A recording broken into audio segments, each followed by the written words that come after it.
د لوی سپېڅلي څښتن تعالی په سپېڅلي نامه چې ډېر مهربان او بخښونکی دی. ټولو قدرمنو کتونکو اوریدونکو ته څوک چې په دې وخت کې موږ په ژوندۍ بڼه ګوري او که څوک به بیا موږ وروسته ګوري، ټولو ته ډېر زیات سلامونه او درناوی. د لوی افغانستان تلویزیون ته ښه راغلاست. څنګه چې ملګرو تاسو به په عنوان کې کتلي یا د سرحد کې به هم لیدلي چې داعش یا ورته ډلې د پاکستان استخباراتي ادارې ISI لخوا په نیابتي ډول کارول کېږي. نیابتي دا لکه پروکسي په رقم باندې دا کارول کېږي. دې باره کې به خبرې کوو، ورسره د حق غږ یا د حق اواز چې دی دا هم ورسره خبرې کوو. ځکه ما ته دغه ډاکټر صاحب پرون ویلې چې د حق غږ چې دی دا به یوه ورځ بیا ورکوو، په دې کې به اسلامي خپرونې هم کوو. نو د هغې دپاره د حق د ښکلي او بل دا کار د هغه غږ داسې دی چې د خپل ضمیر اواز اورېدلي. نو دلته موږ به لکه دا د بلوچستان چې هلته خپلواکي غواړي، بلوچستان کې ځینې زموږ بلوچان چې دي هغه د خپلواکۍ ازادۍ دپاره خپله مبارزه کوي. هغه دي که بیا کشمیر کې دي یا سند کې اوس ځینې سندیان راپاڅېدلي دي، هغوی جګړه کوي. نن بلوچستان خپلواکي غوښتونکي چې وو هغې چې دی په دغه کې چې دی د بلوچستان کې سوراب په نوم باندې یوه منطقه وه، هغې هم نیولې وه، تر یو وخته پورې په خپل کنټرول کې ساتلې وه. بیا وروسته د جګړې نه وروسته چې د هغې خپل هغه منطقه بېرته خوشي کوي، ځکه چې دوی خو تر ډېر وخته پورې بیا نشي پاتې کېدلی، ځکه بیا هلته د پنجابي کوم هغه فوج چې دی هغه بیا باندې هوایي بریدونه کوي. نو له دې امله بیا هغوی چې دي هغه خپله منطقه بېرته خوشي کوي. اول یې نیسي هلته هغه ځینې لکه هغه ځای کې چې هغه زندانونه یا هغه ځینې نور د فوج چې ځینې دغه وي د کورونه وي، هغه ځایونه چې دوی پکې اوسېدل هغه ځایونه وسېځول او بیا هغه منطقه چې ده هغه یې بېرته خوشي کړې ده. نو هغه تاڼه ورته دوی وایي، دا د پولیسو تاڼه هغه هم سوې ده. نو دا زه به دا پاڼې به هم دغه کوو او دې مطابق به چې دی بیا به په خیر سره مخکې ورپسې ځو. نو دلته چې دی وایي په 2015 کال د مې په 10 د پاکستان د بلوچستان ایالت سوراب ښار د سولهوالو خپلواکو غوښتونکو لخوا د لنډ وخت لپاره نیول شوی و. د بلوچستان د ازادۍ فوز BLA وسلوالو، دا BLA چې دی د بلوچستان لیبریشن آرمي ورته وایي، وسلوالو د ښار مهمې حکومتي ودانۍ د پولیسو او لیویس مرکزونه او یو بانک ونیول او وروسته یې اور ورته واچو. په دې برید کې د سیمه ایز حکومت یو لوړپوړی چارواکی حیدر بلیدي په نوم باندې و چې هغه چې دی هغه هم پکې وژل شوی دی، ځکه د پنجاب فوز په خاطر باندې د خپلو بلوچانو سره جګړه کوله. نو له دې امله هغه به پکې هم وژل شوی. بیا دلته د سیاسي او استراتیژیک اختلافات کنه، لکه دا ما د ښکلې دلته دا داعش یو څو موده مخکې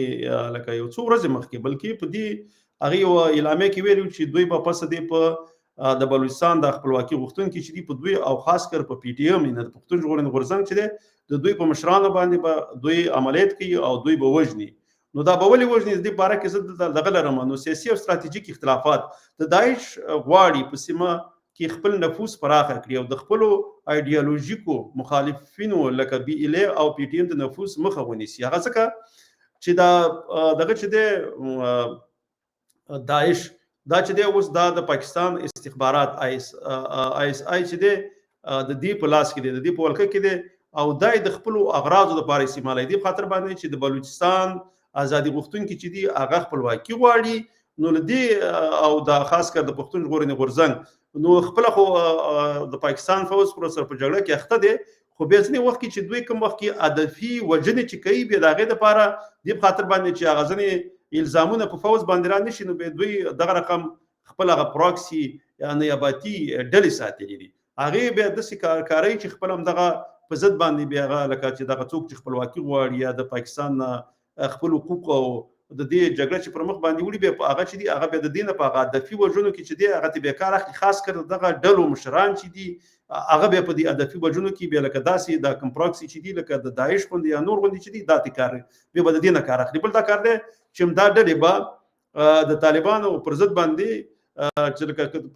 پاکستان چې کوم غوښتنې دي لکه د پاکستان فوز یا د پاکستان استبلیشمنت یا د پنجابستان چې کومې غوښتنې دي د طالبان نه که چېرته بیا هغه ورسره طالبان نه مني، نو بیا هم دا ډلې چې دي دا نیابتي ډلې د داعش ډله چې ده دا به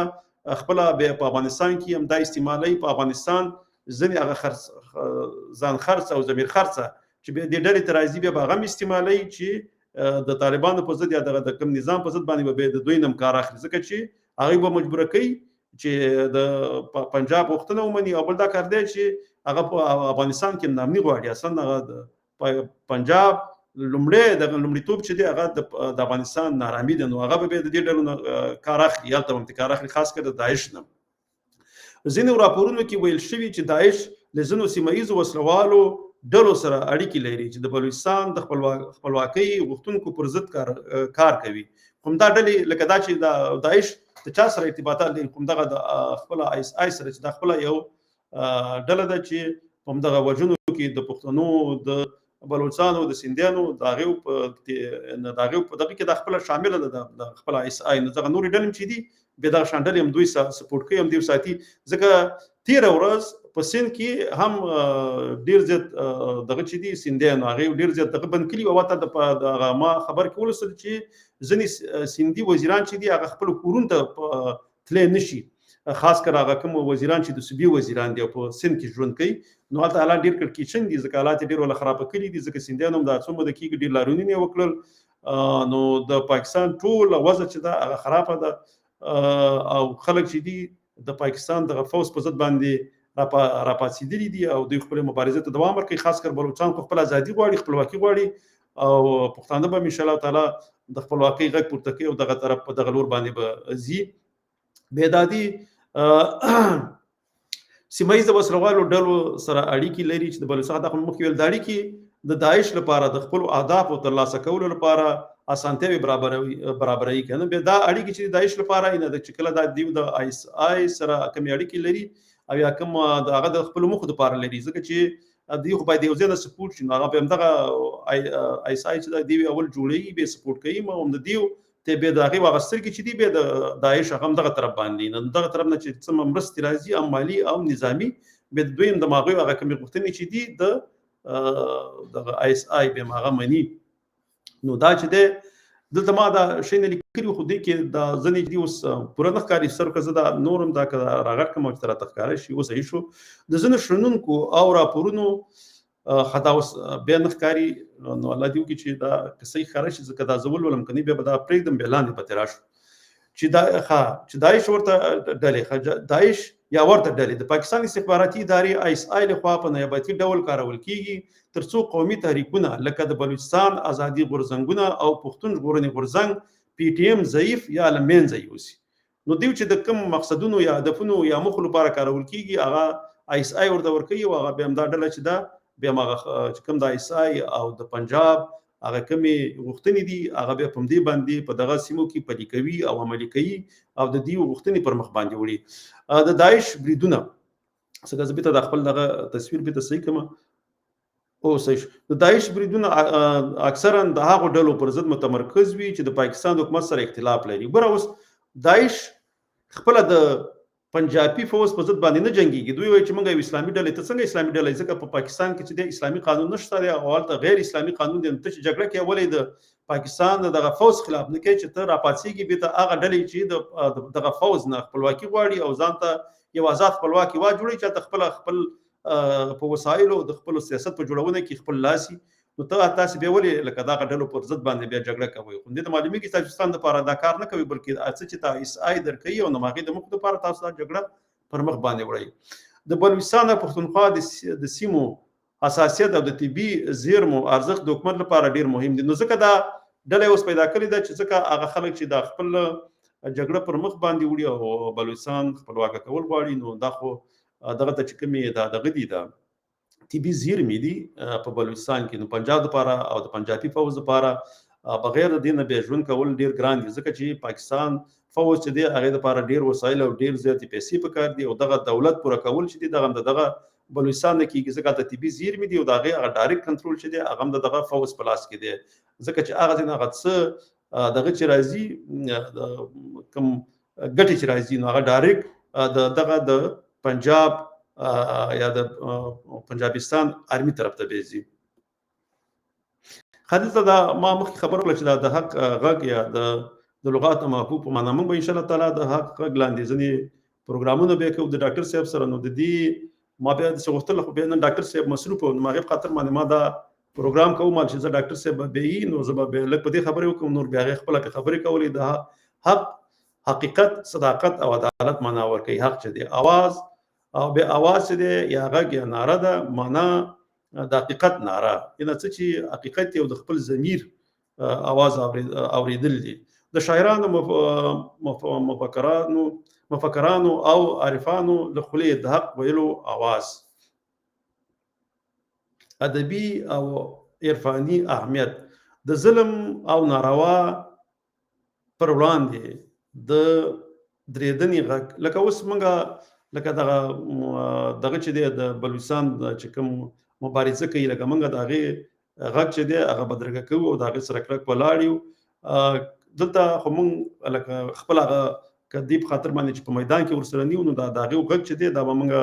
نورو بلوچستانو ته او دغه ځای اوسېدونکو ته رسوو چې بلوچان چې دي دا په حق دي. مونږ به د حق سره ولاړ یو او د پنجابستان کوم فوج چې دی نه دا په ناحقه باندې دی، ځکه دوی په بلوچستان په خاوره باندې قبضه کړې ده ناجایزه، او د هغې وسایل د هغې ورڅه چې دی دوی لوټي، لکه د یو ډاکو غوندې یا د ډاکوانو غوندې دوی د هغې هغه ټول وسایل چې دي هغه وړي هلته، او خپله د بلوچستان خلک چې دي هغه په محرومۍ کې ژوند تېروي، هغه په ډېر غربت کې ژوند تېروي، ځکه چې ټول وسایل چې دي هغه تر پنجاب دي. د پښتنو شاعرانو مشهور اشعار خوشحال خان حق ویلو سره څوک دي سر غم نه لري. رحمان بابا واوره رحمانه د حق ناره وکړه. نو دا چې دی هم د حق لپاره ویل چې تاسو د هر وخت کې خپل د حق لپاره اواز پورته کوئ، د حق سره ودرېږئ، د خپل ضمیر غږ اورئ، څه چې صحیح په هغې باندې په هغه غږ چې دی هغه نه بیا ډار به نه لرئ، نو هغه غږ سره هغه طرف ته به ودرېږئ، د حق سره به ودرېږئ، د ناروا طرف ته به نه ودرېږئ. نو اوس چې دی پنجاب ناروا کوي او موږ به همیشه د حق طرف ته ودرېږو چې هغه په بلوچان دي او زموږ خپله پښتانه چې کوم یو په دغه کې ژوند کوي، په پښتونخوا کې ژوند کوي، موږ به دوی سره به ولاړ یو. په تصوف کې د الهي حقیقت غږ، یعنې دا تصوف کې بیا څه معنا دغه رقم معنا ورکوي. نو زه داسې فکر کوم چې وګورو چې دا سلایډونه خلاص شوي دي که نه، دا پای د هر اواز د وجدان او حقیقت غږ دی، رښتیا او صداقت د ټولنې ستنې دي. نو دا په دې باندې ولاړې دي. انشاءالله تعالی موږ به داسې کوو چې همیشه به د حق سره ودرېږو او د خپلو پښتنو او بلوچستانو لپاره به خپل غږ پورته کوو او د هغوی د ازادۍ لپاره د هغوی سره د ودرېدلو په خاطر باندې به موږ دا کار کوو. موږ د لوی افغانستان لپاره اصلا خپل غږ پورته کړی، موږ دا تلویزیون چې جوړ کړی دا هم د لوی افغانستان لپاره دی. په دې کې به موږ سره انشاءالله تعالی ډېر ځوانان به وروسته راځي او موږ سره به ودرېږي او د لوی افغانستان لپاره به بیا هغوی مبارزه کوي او پر مخ باندې به وړي، او په دوی کې به بیا خپله لکه ټول پښتنو او افغانانو په دې کې ګټه ده چې لوی افغانستان جوړ شي. نو د هغې سره به موږ ودرېږو. دا انشاءالله تعالی دا کار به ورو ورو پر مخ باندې وړو. لومړی به موږ دا کار کوو چې نه د پنجاب کوم ظلمونه چې دي دا به خپلو پښتنو او بلوچستانو وروڼو ته څرګندوو او هغوی خپل هم دا کار کوي، ځکه هلته هم هغوی هم خپله ځینې سایټونه لري. ما نن ولیدل چې خو هغه موږ دلته اوس نشو نشر کولی، ځکه بیا هغه زما ټیک ټاک او دا شیونه بیا تړي چې کومې حملې چې نن بلوچستانو په سوراب کې کړې وي او هغه سیمه یې نیولې وه تر ډېر وخته پورې، هلته یې چې دی تانې ته ور اچولې او ځینې د فوزي ځینې دغه چې ځایونه چې وو هغه یې ولې سیزلي وو. نو هغه ماشاءالله نن یې ډېر زیات کار کړی او دغه تلفات یې ډېر دغه ته اړولي پنجاب فوز ته او پنجابیانو ته. نو دا د یو خوښۍ خبر و، زه ډېر خوشحاله شوم په دې خبر باندې. نو تاسو سره به هم شریک کړو انشاءالله تعالی. په راتلونکي کې به داسې ښکلي خبرونه د دغه نه هم بیا راځي د پښتونخوا نه، چې پښتونخوا هم د خپلواکۍ دپاره به غږ پورته کوي، ودرېږي به په عمل کې به میدان ته راوځي او خپله خپلواکي به اخلي. که چېرته پښتانه په یو غږ باندې دا ووایي چې موږ نور د پاکستان سره نه یو موږ د لوی افغانستان برخه کېږو، نو ډېره په اسانه باندې بیا جګړې ته هم ضرورت نشته، بیا پنجابیان د دې ټینګې نه دي، نو بیا به په ډېر اسانۍ سره لوی افغانستان جوړ شي. خو ځینې ضمیر خرڅه پښتانه چې دي هلته په فوج کې دي، د هغه ځای نه معاش اخلي، هلته ورته یو څه مقام ورکړی دی، بیا نو هغه د هغه فوج سره پنجابي فوج سره ولاړ دي او بیا د خپله پښتانه وروڼه چې دي د پنجاب په غلامۍ کې ورکوي او د پنجاب دپاره جنګېږي چې پښتانه په غلامۍ کې پاتې شي. همدغه چې دوی پلرونه چې وو دا د انګریزانو سره په هغه وخت کې په دغه کې په فوج کې وو او د خپلو مسلمانانو سره بیا جګړه کوله، مسلمانان بیا وژل او د انګریزانو په دغه مریتوب کې یا په غلامۍ کې بیا ورکول. او د هغې نه مخکې چې دوی پلرونه چې وو هغه د مغولو سره ولاړ وو، د خپلو پښتنو سره به جنګېدل او دغه د پښتنو خاوره بیا د مغولو په حکومت کې شاملوله او صرف دوی به دومره کول چې دوی له به هلته هغه ملکي او یو شی به یې ورکړو، نو بیا به بېرته دوی د خپله پښتانه کمزوري کول او دوی بیا نه پرېښودل چې خپله خپلواک یو آزاد حکومت ولري. دا خلک چې دي د همیشه زمین خرڅ خلک دي او دا اوس هم دي. دا پخوا مو نو که چیرته پښتانه دغه نسل د اوسنی نسل چې دی او دغه چې دا کوم ولس دی دا په دې وپوهېږي چې په دې صحیح ده په لومړی کې خو که دوی د لوی افغانستان برخه شي لاول به څه مشکلات دي لکه دغه اقتصادي مشکلات خو دا مشکلات اوس هغوی پیدا کړي دي خپل هم دغه پنجاب پیدا کړي دي د وخت تېرېدلو سره بیا دا هر څه چې دي دا به ختمیږي بیا به د ټول نه به د پښتنو اقتصاد ښه د لوی افغانستان اقتصاد به ښه دغه شانته به دا د تعلیمي لحاظ او نظامي لحاظ به دغه زموږ سیمه بیا ډېر پرمختللې شي. په اول دغه د پنجاب د ولکې نه ځان خلاصول ځکه چې موږ د پاره او سیاست چې دی د ټولو پښتنو د پاره هغه چې دی پنجاب جوړي پنجاب د یو سیاست جوړي چې په افغانستان کې لاسوهنه کوي او د پښتونخوا خو ځکه دغه په ولکه کې د نالته به د سیاستونو پر مخ باندې وي چې دغه د پښتنو سیمه او د بلوچستان سیمه باید همیشه په جګړه کې دوی دلته چې دی پر مخ لاړ نشي دوی چې دی د عصري ټکنالوژي او د تعلیم سره آشنا نشي او دوی غواړي همیشه چې دغه شانته محروم پاتې شي او د دوی د ځای نه لاړ شي بیا په پنجاب کې اوسېږي خپل سرمایه هم ځکه چې چاته امنیت د خپل سرمایه هم د ځای نه کوي سرمایه یې چې هغه لاړ شي په پنجاب کې وکارولی شي او هلته به د خلکو ژوند او روزګارونه ښه شي. نو دا یو غټ چال دی د پنجاب په پښتانه پرې راوسه پورې پوه شوي نه دي. نو ما نن هم دومره پروګرام بیا به انشاءالله تعالی سبا ته که ډاکټر صاحب او بیا موږ سره وخت بیا راځو دا د حق اواز چې ما لري کړی او د دې مطابق به ځو د افغانستان د لارې هم دې دپاره به د خیر سره بیا پروګرامونه کوو. خو